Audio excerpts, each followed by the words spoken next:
Tonight, we're really honored to have Sam Dagher with us.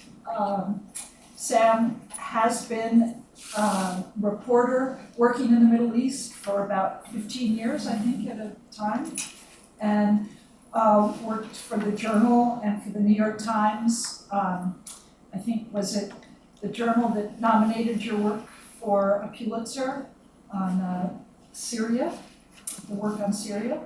And he's covered the Iraq War and the Arab Spring and many other things. And his recent book that has come out that we're celebrating tonight, Assad or We Burn the Country, when I picked it up, I thought, oh boy, I'm gonna have to be really serious about this. And then I found that I couldn't stop turning the pages, which is a wonderful testament. You have brought some tremendous things to light and to life, both, which is just great, and we thank you for being here. And Rami Khoury will be asking some questions tonight. Rami is a journalism teacher and a columnist and a commentator on issues of the Middle East. And so without further ado, I'm going to turn this over first to Sam. I hope you'll make some opening remarks. And then Rami will have some questions, and then it'll be open for all of us to ask questions. Good? I'm going to give this back to you, and you have one. Would you mind? Sure. That'd be great for recording purposes. Thank you. Thank you. Thank you, Allison, for a wonderful introduction, and thank you to the Depth Center for hosting me, and to Rami for agreeing to do this. It's an honor, and thank you everyone for making the time this evening, and hello to everyone online as well. So I'm just going to say a few words, maybe to put the story of Syria in the current context a little bit, and then go back and talk about the book a little bit, and then tell you why Syria still matters to us today, or should matter to us today. We don't use the word genocide lightly, and we shouldn't. I mean, I think it's a very heavy and loaded word. But I think what's been happening in Syria for more than 8 years now has all the elements, or some of the elements, of genocide. In early 2016, so we're talking 3.5 years ago, Staffan de Mistura, one of the many Syria envoys who had been appointed to try to figure out some sort of solution to the problem in Syria, told us reporters in Geneva that the death toll had surpassed 400,000 and was probably close to 500,000. This was in 2016, like 3.5 years ago. But the UN then stopped counting. So the last time they counted was 3.5 years ago, in 2016. And guess what? People are still dying in Syria. We don't maybe hear about it as much or at all in the news, but it's still happening. In the past 4 months alone, more than 1,000 people have been killed in Syria, mainly in the northwestern province of Idlib. A third of them children, and a third of the 1,000 people killed. Hospitals were hit more than 600 times. Again, all this happening in the past few months. Schools, bakeries, close to 4 million people are trapped in this one province. And it's being bombed day and night by the Syrian regime and the Russians, and the excuse is there are a few thousand terrorists there and close to 4 million civilians. So this is a classic case of collective punishment, in the name of fighting terrorism, in the name of, recapturing this area. They're bombing people, civilians, day and night. People who've already been displaced from other parts of Syria, ended up in this province, Idlib. So imagine, like, most of the people there are already refugees from other parts of Syria, had to move in the past few months closer to the border with Turkey, like almost 600,000 of them, like living in tents out in the open. And Turkey has closed the border, is not allowing anybody to go into Turkey like before. Some of the images are just staggering of these, like 10 cities, close to the border. Turkey's building a wall now to prevent anybody from crossing over. Turkey, if you remember, had taken $7 billion from the European Union to keep Syrians, in Turkey mainly. And now Turkey's saying to the world, unless you agree to Turkey having a safe zone, a safe haven in northern Syria, where it's planning to send all the Syrians to, then I'm going to open the refugee flow again. So classic case of extortion, state extortion basically. So while the focus has been in recent years on ISIS and a lot of the sensational atrocities that they've committed, the beheadings and some of the other horrific crimes committed by ISIS. But I tell you, those killed by ISIS are a small fraction of the people killed by the Syrian regime and its allies, mainly the Russians. No other entity in Syria possesses, the warplanes, the MiGs that are raining death on people day and night. It's only the regime in Russia. There have been mass killings and executions in prison. More than 100,000 people have been forcibly disappeared. Executions at some point were taking place on a daily basis in a lot of the prisons, and the bodies dumped in mass graves. People have been poisoned to death with chemical weapons like sarin and other types of chemicals, or suffocated to death with chlorine. So all of these, I would say, instruments of death were mobilized by the regime mainly. I'm not saying nobody else committed crimes, war crimes. Definitely other entities committed war crimes. But I'm saying that the main responsibility for this horrendous death toll and suffering in Syria is the responsibility of the Syrian regime and its allies. And the world doesn't seem to care about Syria now because it's way too complicated. There are too many players involved. Russia, Turkey, the US, Israel now, which is bombing Iran and Hezbollah in Syria.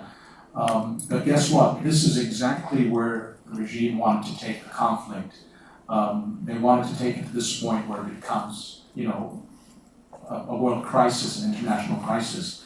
But it didn't start that way. It started in 2011 with people coming out on the streets, demanding basic rights, the ability to speak their minds freely without, without getting that knock on the door from the intelligence services. They're called mukhabarat, and going to prison. The ability to live without fear and humiliation. Those are the things that Syrians wanted, and it was part of a bigger movement that what's going on in the Arab world at the time. If you all remember the Arab Spring, it started in Tunisia.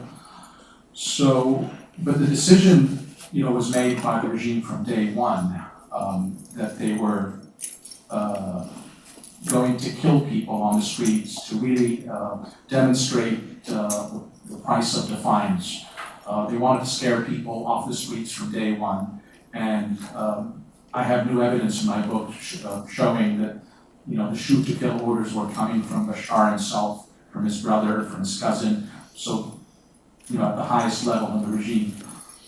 And basically, there was also the trauma that Syrians were dealing with for 30 years before the Arab Spring. The trauma, maybe not a lot of people know about what happened in Syria in the late 70s and 80s, but people did rise up. There was also an insurgency that the regime was fighting, but in the name of fighting this insurgency, the regime basically crushed all opposition and went after the peaceful protesters at the time, and the peaceful political opponents, and it all ended with a horrific massacre in the city of Hama in 1982.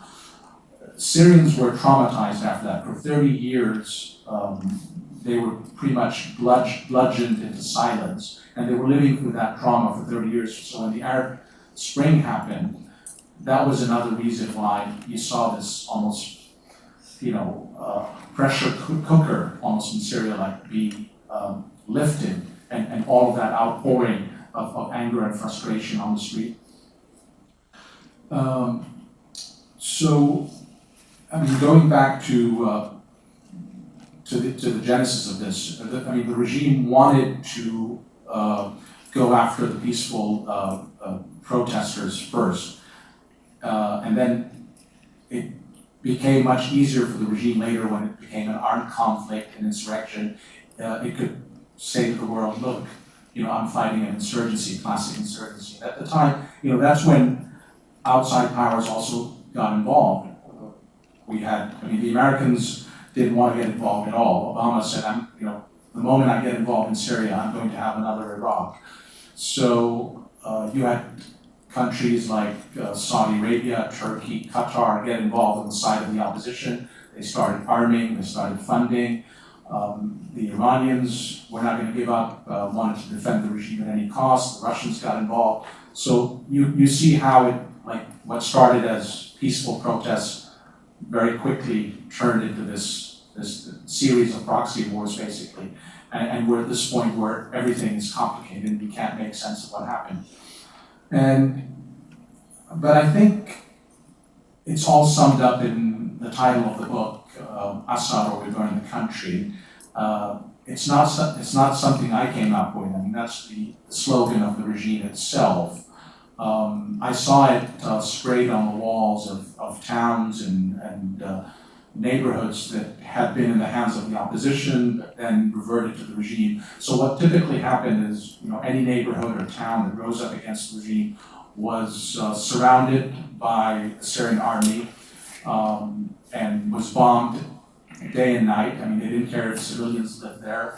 They mainly wanted to subdue the area. At the time, a lot of the army defectors were going into these neighborhoods early on and taking up arms to defend their neighborhoods. So the regime would besiege this area, bomb it day and night until it surrenders. So most people would either die or flee.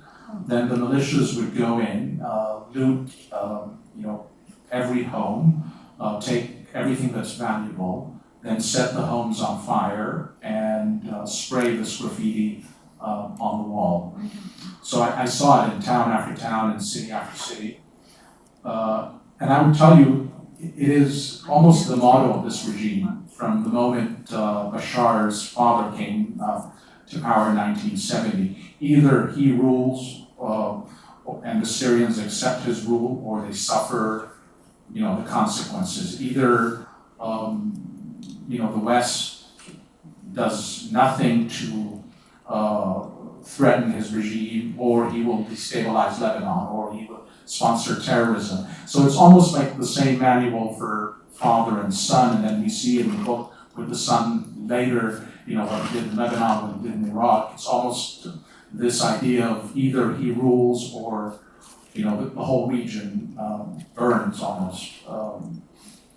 So the book is really almost a generational saga. So you have the two main families in the book, the Assad and the Tlas family, the friendship between the two patriarchs of the family, Hafiz al-Assad and Mustafa Tlas. They meet at the military academy in Homs in 1952. They rise up to power until Hafiz takes over in a bloodless coup in 1970. He rounds up all his comrades and sends them to prison, and then proceeds to build this cultist dictatorship. And then you see the two families together. Assad is preparing to hand over power to his first son, Basil. Basil's best friend is Manaf, the son of Mustafa Tlas, so they grew up together. Basil dies, then Bashar is summoned back from London to become the alternative heir.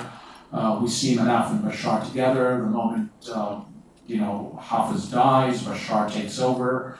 So we follow the story up until the uprising of 2011. That's when Manaf has to make a decision. Does he stay with the family, stay with the regime? Does he act like his father? The way his father was before. His father was willing to kill to defend this regime, so the son had to decide whether he wanted to be in the same position as his father. We also meet other characters in the book. There's Mazen Darwish, human rights lawyer.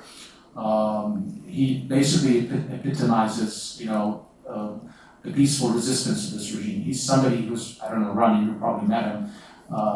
He's somebody who's been active from the very beginning. Like you see in 2000 when Bashar came to power, there was a brief period of opening. They called it the Damascus Spring. So you see Mazen among the young activists and civil society figures who are trying to win a margin of freedom in this dictatorship, in this police state.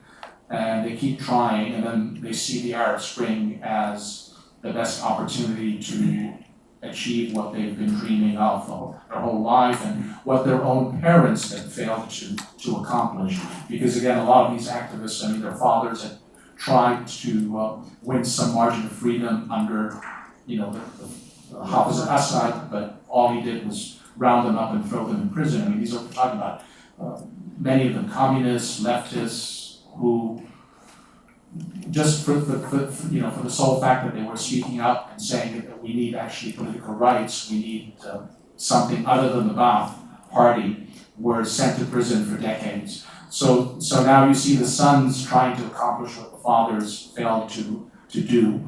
We also meet a painter called Khalid Khani. He's from Hama. He was 7 years old when Hama was massacred in 82. So the Arab Spring is also a moment of reckoning for him. We meet also an 18-year-old girl in southern Syria called Sally. She's also, very emblematic of the youth of that moment. They saw the Arab Spring as an opportunity to find their voices, to find their identities, really. And we see her journey, from the moment the protests start until it becomes a full-on war, and where the journey takes her. And really, the book again spans these generations from 1970 almost all the way up to the end of 2018. And I think Syria may not be in the news anymore. We barely hear about it or see anything about it on TV. But it matters a great deal. It matters, immensely because, for us now to say, well, it's okay if, Bashar may not be a Democrat, his regime may be awful, but at least, he's better than the Islamists. And for us to forget all the war crimes that have been committed, I think is a huge mistake, because this gives a sign to all the autocrats and the dictators everywhere in the world that it's okay to massacre and kill your people. It's okay to do anything to stay in power because nobody is going to come after you. The UN, just around the corner, just across from us, means nothing. The UN is not capable of doing anything. So it doesn't matter. Do whatever you want. Think about what kind of world, we're almost bequeathing our children, a world where nothing matters, only power, and preserving power is the thing that really matters. Also, I think, the assault on truth, the assault on democracy, the rise of xenophobia, the rise of the far right everywhere, all of that you can trace back to the Syrian conflict in one way or another. ISIS, I don't think it's finished yet. As long as the Assad regime and other regimes like it, I'm not saying it's only the Assad regime, but as long as tyranny reigns in the Middle East, I don't think we're getting rid of ISIS or getting rid of any, other types of extremism. Today's ISIS, tomorrow it's something else.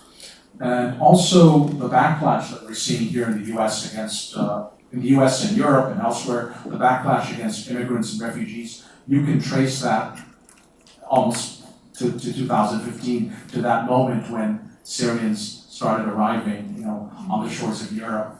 So I think for all of these reasons, Syria still matters a great deal, and we need to understand how we got to this moment. And with that, I'll hand it over to Rami. Thank you. Thank you, Sam. Thank you, Sam. I'm happy to be here. Thanks, AB, for asking me, and I'm honored to sit with Sam and talk about this topic. I actually read all 462 pages of the book and 100 pages of footnotes. And like Alison, I couldn't put it down, but I had lived through this whole period. I was living mostly in Jordan. I was in Syria often on visits. I sometimes went and spent a couple of months there, and when I was in Lebanon, I started my career in the 70s, and so I know Syria pretty well, and I know some of the people who are written about in the book, and I met them. So it was particularly poignant for me to read this detailed story of this, as he calls it, intergenerational saga of maintaining power through any means necessary, including the most terrible violence if need be against the citizens of the country. And Sam, I think, quite clearly outlines what the book is all about. The details are, it's such a well-written story, that's why you can't put it down. It's written, obviously he's a journalist, not an academic, so with all my affection for academics, including all my colleagues at AUB. But it's so well written that you just keep reading. But I would like to ask Sam a couple of questions that things I picked up in the book that triggered more thoughts, and I'd like to ask him so he can maybe take us beyond the basic story he told to something else. Early on in page 30, he talks about 1964 at Homs and Hama. There were protests against the Ba'ath Party shortly after it took power, and he says that these protests exposed two major fault lines that have shaped tensions in Syria ever since. And he says the two fault lines are religion and class. Religion and class showed up in 1964 and continued. Do you still see this? Do you still see religion and class as continuing to define a lot of the tensions around the region, not just within countries, but also maybe among countries? That's the first question I'll ask. So go ahead and comment on that, and then I'll ask you a few more. You gotta work for your dinner. Thank you. No, excellent question, Rami.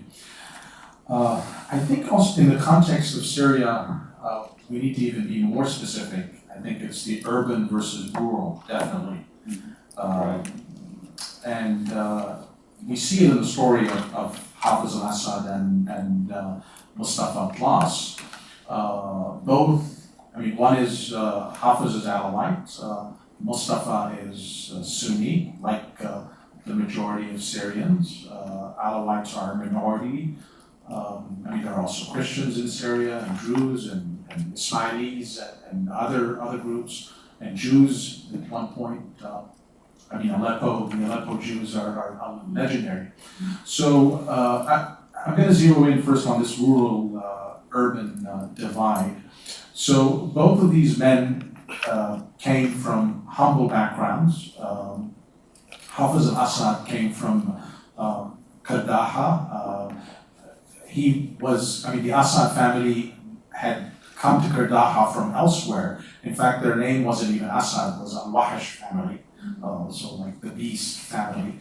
And they changed their names to al-Assad, and they moved to Qardaha. And the prominent family of Qardaha was a Khayr family, and so you could see like they're not even a prominent family. His dad is described as a minor local notable, and Qardaha's famed for tobacco growing, and that's like what Qardaha's known for. Mustafa Abbas is from Al-Rastan. It's in the Homs countryside, north of Homs, rural. It's almost a place where the Badia, the desert to the east, meets fertile plains to the west. A lot of sheep herders and almost Bedouin people of Bedouin origin. So these two men come from humble backgrounds, but at that moment in '52 when they met at the academy, something was changing in the Arab world, across the Arab world. We had Abdel Nasser, take over in Egypt. And again, that was the divide, that we're talking about, the class, and mainly the class divide. Abdel Nasser, a humble officer and his comrades overthrow the monarchy, King Farouk, and what King Farouk represents, and the excesses of King Farouk. And there's this feeling in the Arab world that now is the time of the masses, now is the time of the simple folk to rise up, against the old guard who are tied to the neo-colonialists and the imperialists and all these slogans and so from that, but obviously, the urban-rural divide in Syria even goes deeper than that. We can trace it back to the Ottomans and even before that, when the families of the big cities were the ones connected to the Ottomans, benefiting from getting all the benefits, and the rural people who are marginalized and maybe just used as foot soldiers in the Ottoman army. So always in Syria, you had this, and in other parts of the Middle East, Lebanon, the same thing. I know people focus on the religious divides in Lebanon, but it's also the class divide, the rural versus urban. The people of Beirut, even in the context of Lebanon, we speak about the Christians of the coast and Christians of the mountain and how they're different. The Christians of the coast tend to be much more integrated. They're able to live with people from other religions. The people in the mountains and the villages tend to be more conservative, more sort of isolated, more rigid in their thinking. So I think this divide really is very important, and I think we shouldn't just focus on the religious divide while it might be convenient to explain a lot of things, but I think I would put more emphasis on the urban-rural and the class divide. One of the themes, or recurring themes that comes up, you never really seem to address it as one major point, but it keeps cropping up throughout the book, which is that many of the key players in the regime, Manaf Atlas, Asif Shaukat, Rami Makhlouf and others, and some of the key generals and Rifat Assad, that some of the top people in the regime, in the government, all somehow had links with foreign intelligence agencies in some way, which is what wasn't clandestine. The government was constantly in touch with foreign intelligence agencies and played them against each other, and also the theme that the government, especially under Bashar, relied heavily on Jacques Chirac and the French government. Others tried to convince Clinton and the Americans. And so there was this constant international linkage, let's call it, linkages between foreign powers, whether governments or intelligence agencies or military sectors, with power centers in Syria.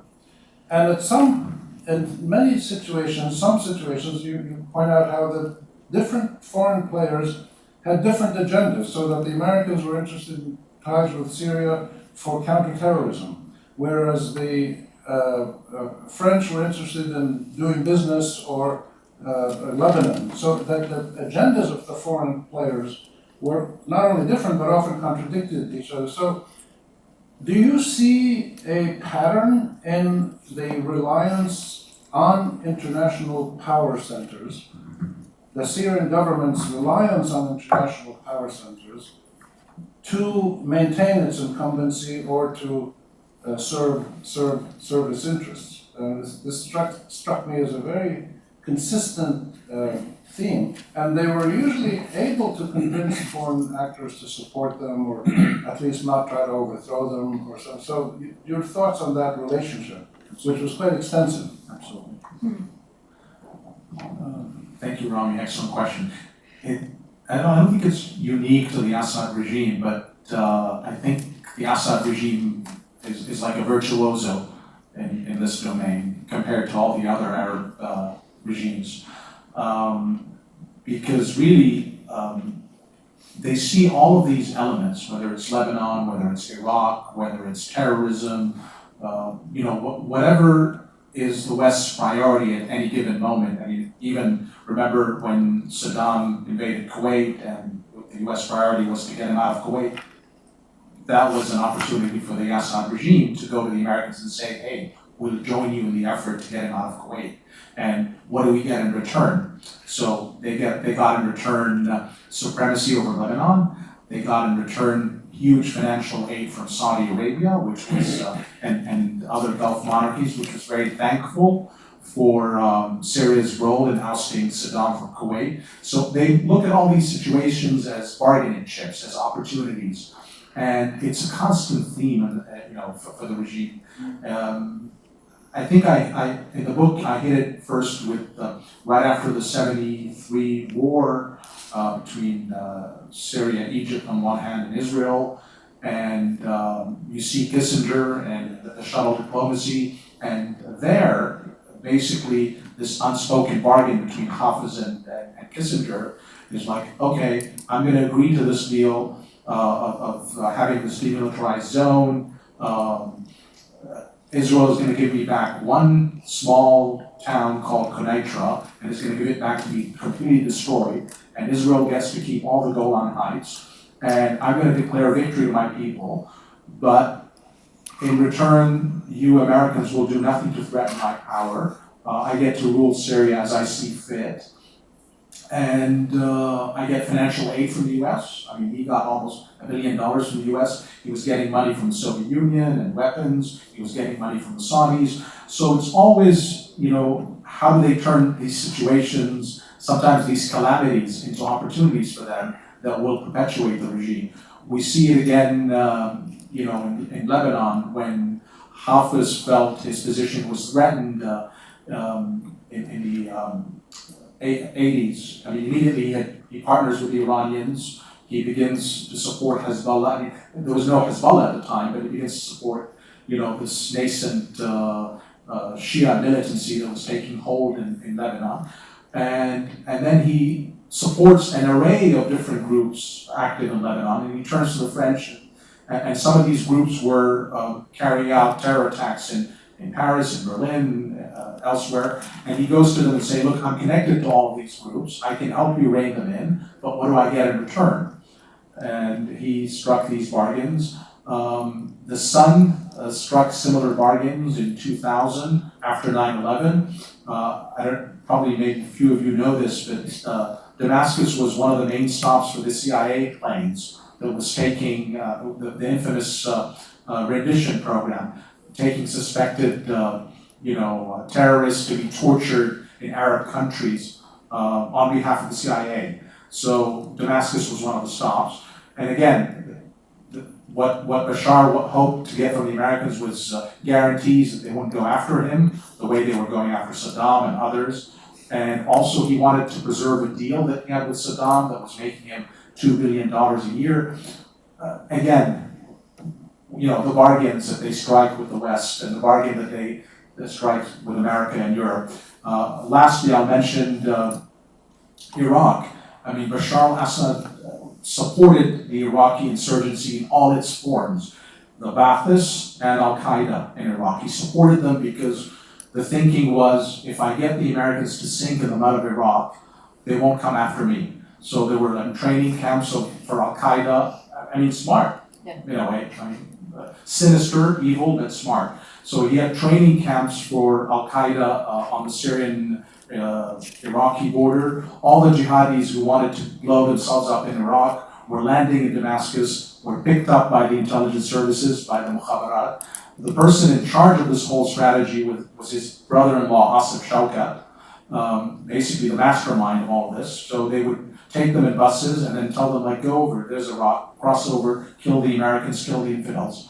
And then fast forward to 2007, 2008, Obama, right before the election of Obama, America wants to get out of Iraq, and there's a bipartisan report, the Iraq Study Group, that says if you want to save face in Iraq, come out of Iraq, then you have to talk to the Syrians and the Iranians. So they begin talking to Bashar. Nancy Pelosi flies to Damascus, meets with Bashar and Asma. She has lunch with them. Kerry goes at least 5 or 6 times.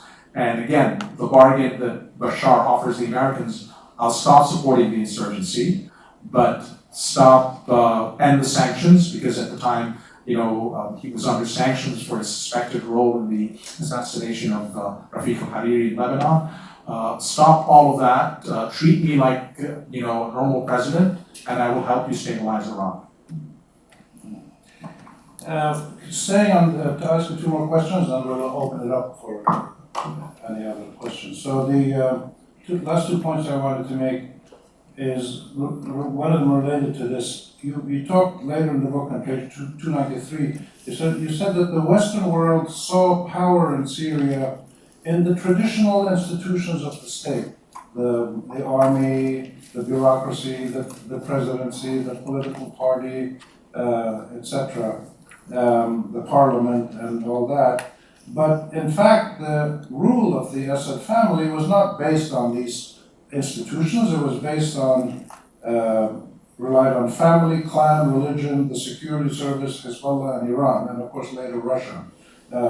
So these incredible interactions with foreign powers often got the Syrian government what it wanted, but you also note that the foreign governments, probably not the Russians or the Iranians, they probably understood a little better, but the Western governments seem not to have understood how power actually is exercised and issues of legitimacy are exercised inside Arab countries. I wonder if you'd talk about that a little bit. And then linked to that, my last question is Syria, going through the book, my thought was Syria is actually the most extreme form of power exercised in most of the Arab countries, not all of them, but most Arab countries have similar systems, except it's just more extreme, more violent, and has gone on for longer than Syria. So is Syria just the most dramatic example of political power in Arab countries, or is it really an exceptional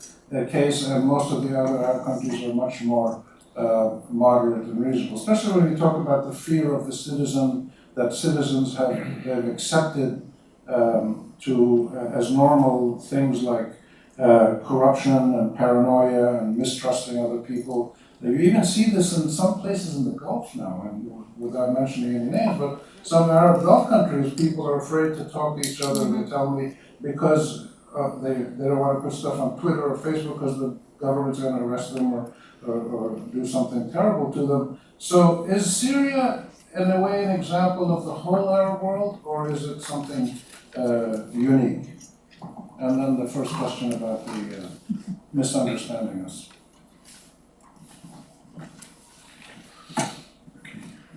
Thank you, Rami. I'll try to keep my answers short. Sorry if my previous answers were a bit too long. You're great. That's why you're here. Yes. That was a question. Please. So the misunderstanding. Yes, I mean, I saw the misunderstanding with my own eyes in Iraq, because when the Americans invaded, just very briefly, they thought about the structures of that regime. The Ba'ath Party, the army, and that's how they were thinking. They were not thinking about society, the role of the tribe, the role of the different, the different. How should I put it? The sources of legitimacy to a lot of these regimes. So they were mainly looking at these formal structures, and then we saw the huge mistakes that they made, and which primarily Iraqis had to pay the price for a lot of these mistakes. So in terms of Syria specifically, I think you have to, again, yes, I would say there is a misunderstanding in terms of how, not so much a misunderstanding, I would call it more like the inability to build to build institutional knowledge and learn from this knowledge and pass it on to the different administrations. So for me, it seems like there's almost amnesia, like, I think they know everything, but they just keep repeating the same mistakes over and over again because, the way the system works, at least in the US, one administration goes out and by then, people who were in that administration had learned everything and acquired all the knowledge and met all the players and started to understand how things work. But then the new administration comes and says, okay, now we're looking at things completely differently, we have a different strategy, we're gonna start from scratch. I think that's the problem. It's not so much misunderstanding, it's almost like, how should I put it? Almost not having sort of this sustained concentration or this or not even, not learning from history, not learning from your own institutional memory, exactly. That's the word I was looking for. So that's the term I was looking for. So I think that's the theme you keep seeing over and over again in the case of Syria, in the case of the Arab countries. In terms of whether Syria is unique or not, I would say what's unique about this family is that they've outlasted pretty much all of the other families. I mean, they've been in power for now. I mean, yes, now they're completely beholden to Russia and Iran, but we're still talking about the Assad family. They've been in power for 50 years. They've outlasted 8 US presidents since Nixon. So, I mean, that tells you something. All the other, Saddam is gone. I mean, they came to power before Saddam Hussein. The Ba'ath Party coups happened within 1 month of each other. The Ba'ath Party coups in Iraq and Syria in '63. But Hafez came to power in '70. Saddam basically took over in 78, I think, right? He was behind the scenes. He was behind the scenes, but again, he was toppled in 2003. The Assads are still in power. The same in Yemen with Ali Abdullah Saleh, the same even with Gaddafi. I mean, Gaddafi came to power in '69, Hafez in '70. They were best friends. Gaddafi's gone. I mean, I can go on. Egypt, the same thing. So, yes, there are a lot of similarities in terms of like how these regimes operated. Even, I think a lot of it is almost this patrimonial nature of these regimes, passing on power to their sons. I mean, we're seeing it everywhere in Egypt, in Yemen, in Saudi Arabia. Almost this idea of like the heir who's going to take over, who's going to reform the country, but like reform on the terms of the regime, and the regime gets to define reform, and presenting to the world this heir, this dynamic person who's going to make everything okay, and we see that playbook, in almost every Arab country.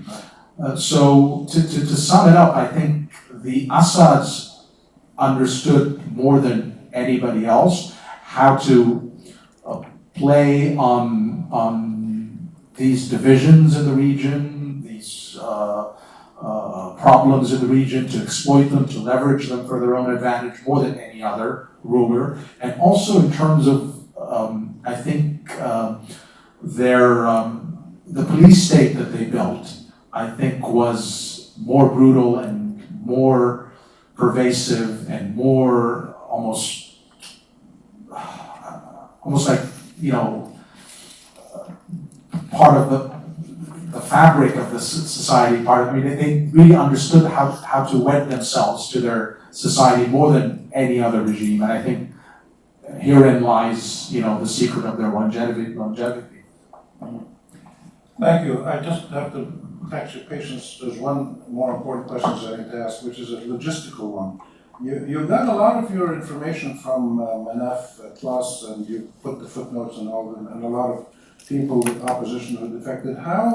What did you do to be sure that you could verify all the information you got? I know as a journalist we do certain things, but in this particular case, So much of the information is based on knowledge from former regime people, people who defected and others, and opposition people. So how difficult was it for you to verify a lot of all this information, which is so crucial for the story?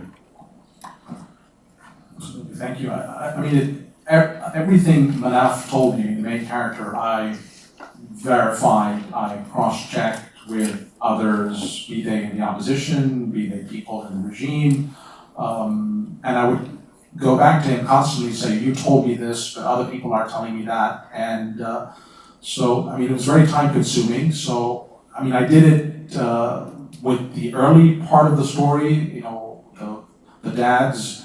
I went to a lot of people that knew both families and sat down with them. I mean, a lot of them in Lebanon, some of them in Europe and France,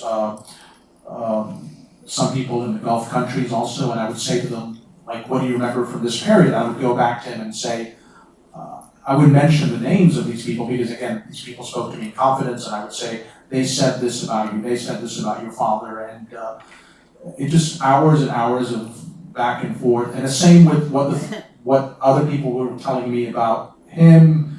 I needed to cross-check and verify everything, so it was very time-consuming, and a lot of, you know, plane trips to many places. Well, thank you for that. We'll open it up for any comments, questions. Would you like to start? We'll wait for the mics as it will be on YouTube. Thank you very much. Thank you to everyone who's here and for the organizers. My name is Joanna Meyer. I spent a lot of time at the UN. I'm from California, but I spent a lot of time at the UN, so I've been observing some of the things that our friend here has said. I have a couple of questions. One, it's simple, but maybe a simple answer, maybe a complicated answer. What is the purpose of the genocide? What is the purpose of Assad to continue behaving in such a manner vis-a-vis all the other regional issues?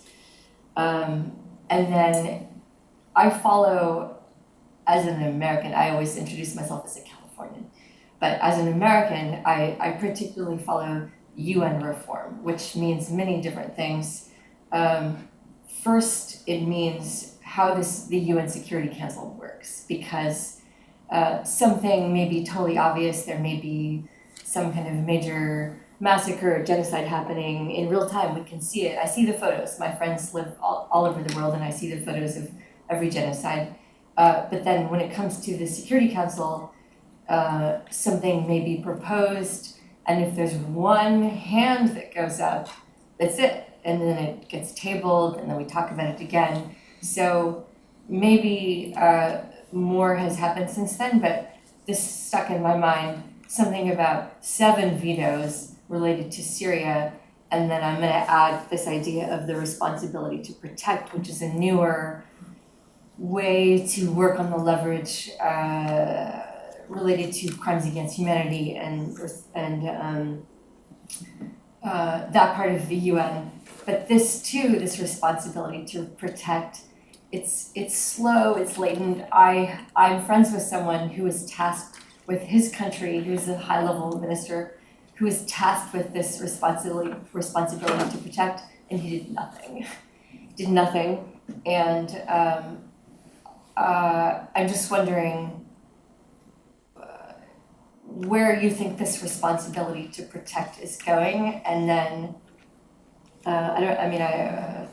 let's see. Yeah. Okay. Sure. Okay. And one more thing. I recently was reading that Al Qaeda is on the rise. ISIS more latent, though it still exists, obviously, and we're sloppy there. But so anything about Al Qaeda? Thank you very much.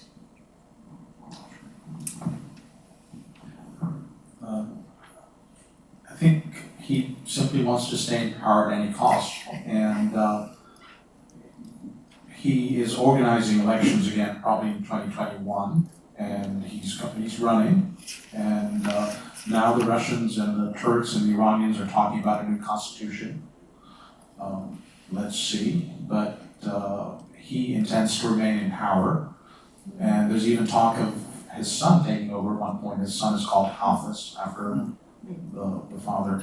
So I think the point of all of this suffering is to remain in power, I mean, at any cost. And in terms of the UN, and I think you mentioned vetoes and all of that. I'm going to just zero in on what I observed on the ground myself, and it's in the book in terms of what the UN did on the ground. In 2013, early 2013, the UN declared Syria an L3, like the highest level of emergency, and almost on par with the aftermath of the tsunami. And they needed to mobilize their resources quickly to aid a lot of the communities that were coming under constant bombardment. But instead of doing that, they chose to base themselves in Damascus at the Four Seasons Hotel, negotiate with the regime for months the terms of their presence and movements in Syria. So the way they operated, and I witnessed this with my own eyes, and I also spoke to a lot of people on the inside who were disgusted with all of this, and they would send the regime a fax, imagine, saying they wanted to go to a community that's only 7 miles away from the Four Seasons, a community that's being bombed day and night, being starved into submission, people being besieged and deprived of food and medicine so that they would surrender to the regime. So they would ask for the regime's permission. I mean, they would ask the entity that's actually committing all these crimes whether it's okay to go and help, the victims. And the regime, their point of contact was the Ministry of Foreign Affairs. The Ministry of Foreign Affairs would turn around, send this fax to the Mukhabarat.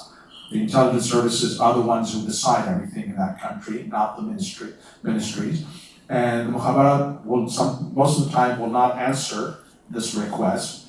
And if they do, they would tell them that it's okay for them to go, but they're not allowed to take, any surgical kits, any medicine, no food, or if they allow food, maybe certain types of food.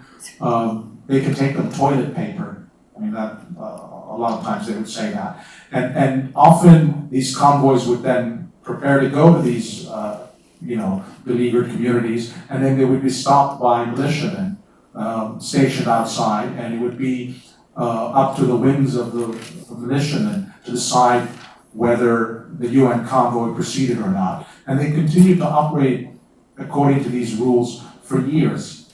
So I think the UN should begin an investigation and really look at what it did in Syria and to see whether, there are any, I think it has to come out and take responsibility for all these things that happened in Syria. And I think it's very important for that to happen before we continue to put our faith in the UN to deal with similar humanitarian crises in the future. And in terms of ISIS, yes, I think I mentioned it earlier in my introduction. I don't think ISIS or any other extremist groups is finished as long as we have these problems in the Middle East, as long as we have these types of regimes ruling in the Middle East. So today it's ISIS, tomorrow it's something else. Pass that down.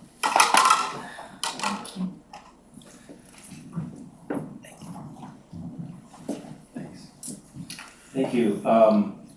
Just curious, what were the terms under which you were allowed to operate as a journalist in Syria, and were you alone as a journalist? I know that conflict was particularly hostile to journalists, and coverage was really limited coming out of the country for a really long time, and mostly done through the Syrian Observatory for Human Rights was a major reporter, and then Arab news channels like Al Jazeera and some other Arab TV stations covered the conflict and had people on the ground or fixers that they got anecdotes from. So I was wondering, how were you able to operate there? How long did you operate there? And how did the terms under which you operated change as the conflict evolved? Excellent question. Thank you. Yeah, I think from the first moment the uprising, the regime was doing everything to manipulate the narrative, to spread disinformation, to sow confusion. So the first thing they did was to ban, media from actually going to a lot of these places. They kicked out a Reuters correspondent, you may know him, Always, and they kicked him out. I mean, he'd been based in the country for years because he had dared to go someplace where they didn't want him to go. So from the first moment, they wanted to control everything. So people were, in the beginning, were slipping into Damascus secretly, pretending to go maybe on sightseeing to try to gauge, whether there were protests and to try to meet with some of the activists there. So that was the type of reporting that was happening. And in the beginning, they did allow some reporters to go in, like CNN, Al Jazeera, but again, on the terms of the regime. I mean, they would control what they saw, where they went. And then you had a lot of people start going to the areas that fell into the hands of the opposition. All my colleagues went to opposition areas. The great Anthony Shadid passed away on one of these trips to Idlib, I believe.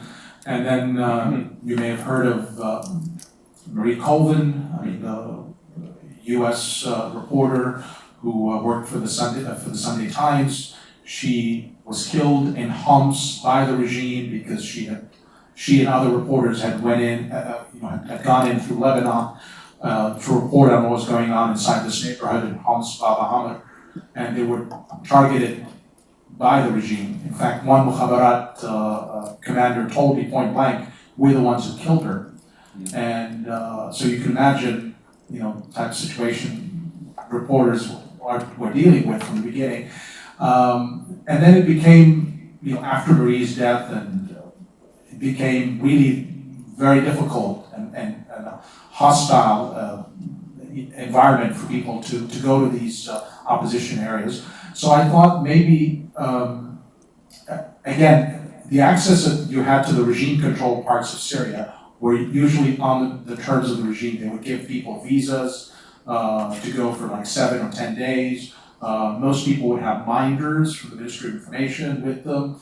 So it was almost like a case of luck and also a lot of perseverance on my part. I met somebody from something called the National Media Council, some new body that the regime had set up to show the world that it was like wanting to welcome journalists. And he told me, like, do you want to report from Syria? I said, yes. He said, go pay this fee at the bank, come back, give me the receipt, I'll give you a press card. I was lucky, I got the press card. I also have Lebanese citizenship, I have dual citizenship. So I was able to travel back to Syria with my press card and my Lebanese ID.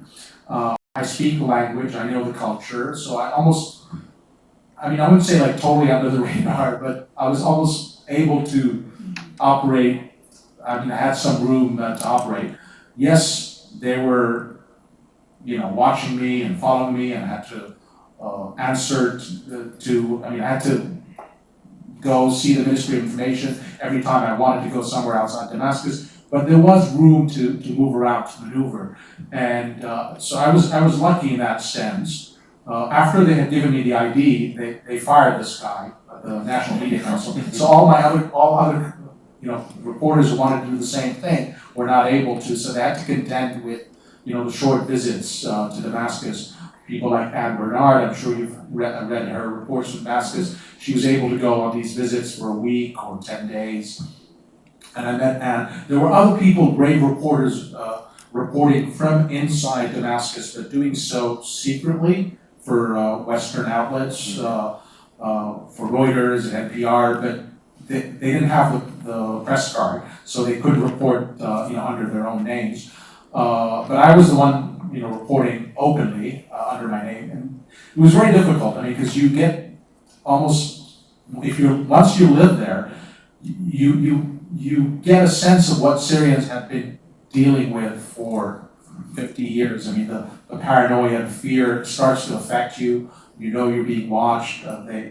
They use all sorts of tactics to intimidate you. I was jailed for one day. It's almost an inconvenience compared to what Syrians have to deal with, or what Syrians suffered under this regime, but still it gives you a sense of how this regime thinks and operates. And at the end, I think what really upset them is the way I covered their so-called elections in 2014 in June, when it was one big pro-regime rally, and I was like, I just went to all the polling stations and saw with my own eyes, what was happening, and I went back to them and I said, look, you say these elections are transparent, you say you have appointed a judge to oversee these elections, can I meet with the judge to go over all the violations I witnessed? They said no, and then, I wrote my story, and story they didn't like, and they basically decided to kick me out of the country. Yeah, go ahead, Charlie, and then, You mentioned the Turkish desire for a safe zone and a wall, building a wall. Could you help us understand the U.S. policy in Syria with respect to the Kurdish allies that we have, and the difference between Idlib and the areas where the Kurds control, and U.S.-Turkish relationships and where that might be going? that needs another book. Yeah. Probably good access. Great questions. Thank you.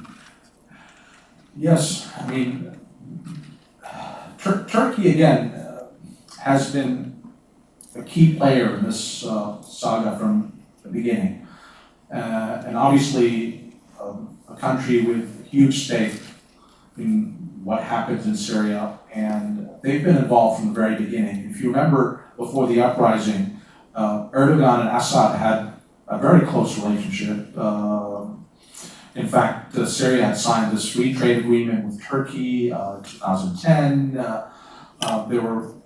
The two leaders described themselves as brothers. I mean, there's all these photos of them holding hands, and their wives, with them, walking through the souks of Aleppo. So there was really a lot of warmth in the relationship. Even at the beginning of the uprising, the Americans and the Europeans enlisted the Turks to try to talk some sense into Bashar. So they sent, so the foreign minister at the time, Davutoglu, made a number of visits, and he tried to convince Bashar to initiate real reforms, and the Turks said, you're popular, we'll back you, and just, come out with some credible reforms. And the Turks were also very much involved in supporting the opposition, both politically, militarily, with money, with weapons, really, really key role in the whole story. And there's still, while all the other players have pretty much moved on, Saudi Arabia now says it has no problem with Bashar staying in power as long as his patron is Russia, not Iran. So that's the Saudi position. But the Turks are still involved, they're still there. But obviously the Turkish agenda has evolved. It's now about preventing the Kurds from having their autonomous zone in northeast Syria. If you remember, the U.S. When the whole conflict, the U.S. only intervened when ISIS rose up and started taking over territory in Iraq and Syria. That's when Obama intervened, and that's when the partnership with the Kurds started. The Kurds always had an agenda. They said, we want to partner with the Americans to fight ISIS, but we want the Americans to support us to have our autonomy. And I was among the first reporters to go to northeast Syria. It was right at the very beginning. The first batch of weapons had been dropped from the air to the Kurds in Kobani, if you remember. Mm-hmm. So I made it there, and there were only I met 3 U.S. operatives and they were shocked to see me. They're like, who are you? How did you make it here? They were supposed to be operating secretly, but from the very beginning, and the Kurds were playing it smart. The Kurds were able to control northeast Syria because of a deal that they struck with the regime and Iran at the beginning. The regime told the Kurds, look, I'm busy, defending Damascus and Aleppo and Homs.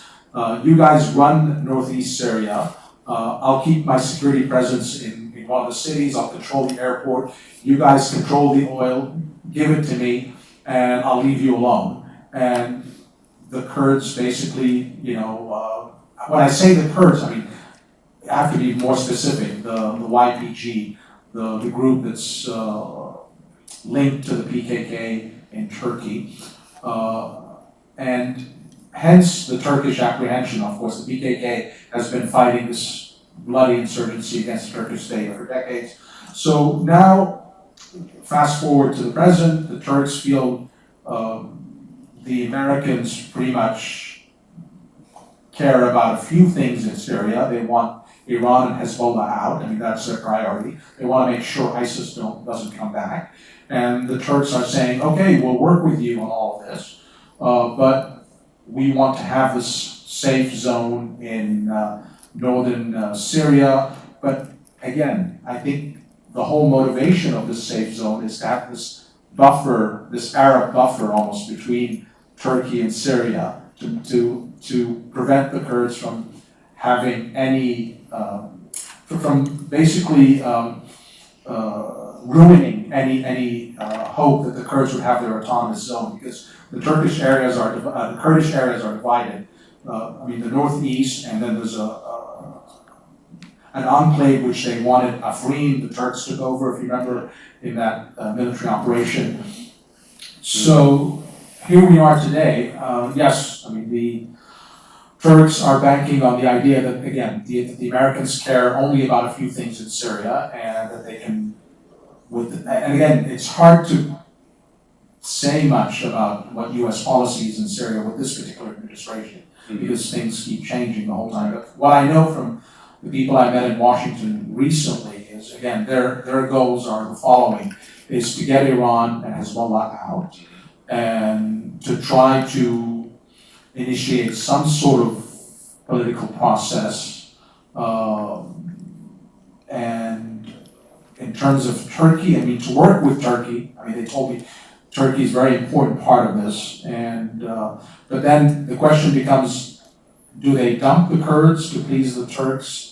And that's where we are at this point. If I may just add a clarification to what Sam said.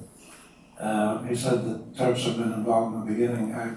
He's correct, and I just clarified they've been involved since the Hittites, since 3,000 years ago. So this is one of the things that Americans and French and British can't quite grasp. There's these ancient territorial, national, civilizational linkages among these different people. The Iranians are like that, the Turks are like that, the Egyptians are a little bit like that, but they're less imperial.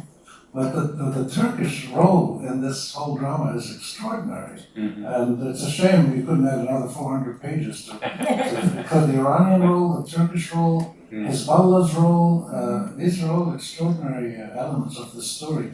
And the emergence of Syria as the center of global jihadism at a moment, Syria was almost the center of jihadi actions around the world. Of course, Afghanistan was important, but you had so many people who came to Syria, and they set up the state, and the Nusra people stayed there separately, and they're still there, and who knows what's going to happen. We have time for one or two more questions. Go ahead. Very interesting. I'm Haifa Batista. I'm an educator. Can you speak into the mic more? I'm Haifa Batista. I'm an educator and UP alumnus. There is a study that came out from King's College recently that deals with the role of the UN mediators in Syria, specifically Kofi Annan, Ibrahimi, and Misrati. De Mistura. And the study says that basically they were operating, over with no guidelines from anybody. It's like they were running each individually their own show. So basically what I wanted to learn from you is, should we dismiss or not look at the UN for any solutions anymore?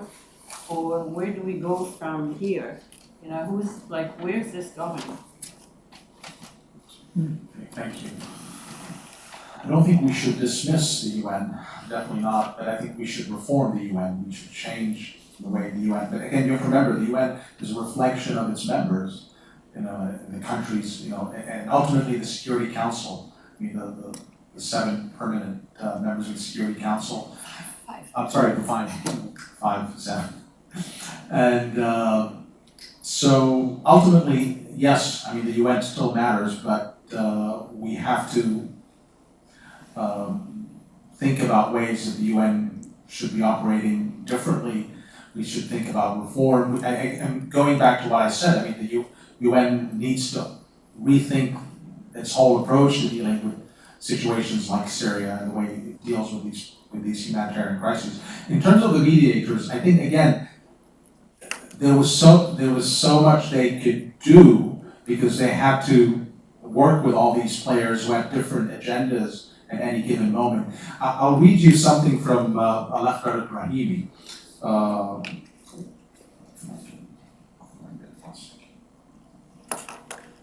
He was the envoy after Kofi Annan.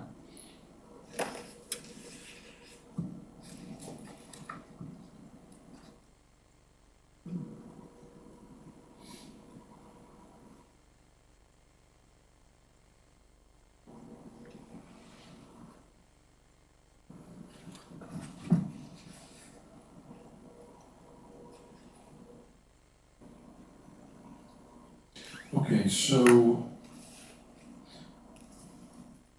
this is what Brahim himself told me. I mean, he said, he compared the situation in Syria to the Spanish Civil War of the 1930s.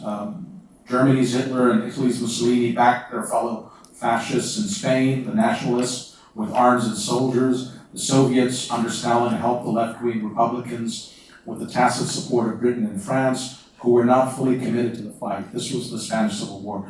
The United States was officially neutral, but American citizens joined thousands of volunteers flocking to Spain to fight with the Republicans. In Syria, the array of actors involved was even more dizzying.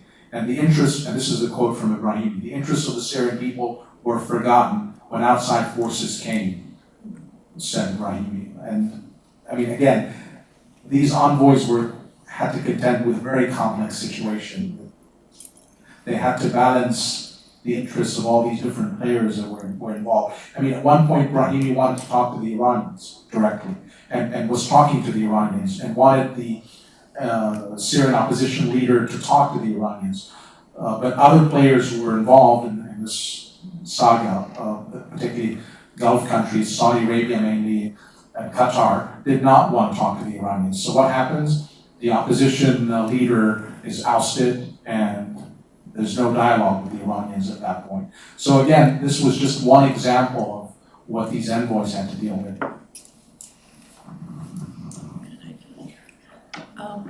I got here late. Wait, can you wait for the mic? Yeah, I got here late, so you might have touched on this subject. It's also related to your question about like what is the great motivator behind Assad's brain. I have met people who have escaped from Syria, and basically the whole society seems to be taught to deify that family. This one particular person told me that in classrooms and in public buildings, like if you were in a Catholic school, there would be a crucifix in the front of the room. There would be the portrait of the father and the 2 sons, and also certain acts of reverence in public, like saluting their pictures, seems to be commonplace. Like people seem to be like intimidated into showing great respect for them. So I can imagine how unnatural that is to be constantly giving your that message all your life, but then on the other side, to be the recipient of that kind of treatment must have quite an effect on the people as well. So I don't know if you touched on that aspect of the society, that they almost see him as a god. Absolutely, yeah. Absolutely. Yes, absolutely. I mean, I saw with my own eyes what you described in terms of the classrooms and in the morning, you know, kids lining up and almost with a Heil Hitler salute, you know, chanting the name of the president. I'll share with you a small anecdote. I mean, the cult of Hafiz was so pervasive at one point that children, you know, writing on greeting cards that they would give their mother for Mother's Day, they would write, you know, long live our leader forever, or Assad forever. I mean, that's how pervasive that cult, this When idea. the father died, when the father died, there are stories of people actually not believing it, that they thought he was immortal. So you can imagine to be raised like Oh, Hafiz, immortal. I mean, and the statues of Hafiz are everywhere. And guess what the son did? I mean, right after the first thing they did after regaining control of many of the opposition areas, I mean, these areas were completely destroyed, leveled to the ground from bombing day and night, and deserted. Most of the people, refugees in Germany and elsewhere. The first thing the regime did was rebuild the statues of Hafiz al-Assad in Dagher and other parts of Syria, Rastan. That's the priority, to basically, you know, reinstate that figure, that fear of the regime, that deity almost that the Syrians have to look up to. that's a big deal for Sunni Muslims, to equate anyone with the gods. To close, can I ask you to comment on what you put in the book on page 443, which was that you see in the Trump administration lies, threats, polarization that seems to mimic the rule of the Assads? That was quite an extraordinary, Oh, wow. on 443. Unless somebody slipped that in there, you didn't write it. But I was quite struck by that. Wasn't there a question about, wasn't there a question about whether the Russians understood how Arab governments function? Well, he answered that, yeah. He did The answer that Western- one? Oh, I missed it too. Yeah, he answered that. Well, I mean, obviously, we can't equate the Syrian regime to the US system here, but what I was saying, I mean, I was describing a moment in time when, if you remember the debates, the last debate between Clinton and Trump, he was praising Assad. He was calling him a strong man, he was admiring him, and so here, I mean, I listed all the things that, I mean, I can read directly. How about I do that? Exactly. So the way Assad viewed it is like, here was a US president who promoted propaganda and lies and dismissed truths and facts, whose actions and words demeaned and threatened opponents, someone who had no problem polarizing and dividing his people in order to secure his position and rule. I mean, today we have a polarized and divided America. And just like the Assads and other regimes, and I mean, I'm not the first one to say this, everybody says, I mean, he has borrowed from the playbook of a lot of these regimes. And these regimes look at America now and say, oh, this is America now, so it's okay. It's okay for us to be that way, because if America is run by a person like that, then don't come to us and don't criticize us. And we see it everywhere. We see it from Erdogan to Putin to Modi to, I mean, I can go on to list Bolsonaro. I mean, all these people are going to show up next week here. Austria. England even. Everywhere. In England, I mean, like, today I was listening to BBC and saying, like, you know, Boris Johnson lying to the Queen and misleading the Queen. Well, on that happy note, on the universality of, let's say, challenging governance systems, we thank Sam Dagher for being here, and thank AUB New York office for arranging this, and all those who followed online, and thank you for coming, and we hope you will come to future events as well. Thank you. Thank you.